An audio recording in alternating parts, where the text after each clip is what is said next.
another Zimbabwean man has died in the Russian-Ukraine war, and his name is Professor Sibanda, who was popularly known as Somnandi, and he's the 16th Zimbabwean to die muhondo iyi, and kwasara 65 because muna March statistics dzacho dzanga dzakamira so vaiti so far 15 ndo vafa, 66 are believed to be still in the war. Ndozvaitaurwa.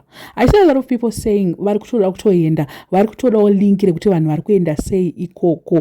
Kuri kumbopiwawo vanhu mari nhai veduwe, vanhu zvavanobva vada kuti tikudawo link. Kuri kupiwa vanhu mari yakawanda zvekuita sei zvokuti vanhu are sacrificing kuda kutosiya zvavari kuita voda kuenda kuhondo uko. Zvinhu zvacho soka zvakaoma. And ndainapo profile pake and I could see my pictures ariko ku Russia.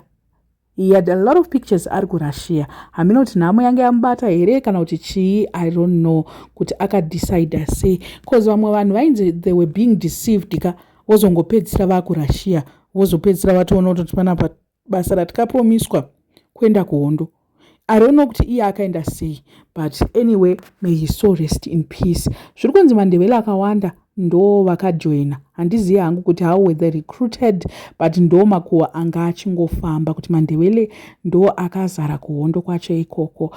I don't know how far true it is. Ndingangoti like makuwa ari kungotaura kunzi mandevele akazara kuRussia kuhondo ikoko. I don't know what you guys think. Let me know in the comment section what are your thoughts.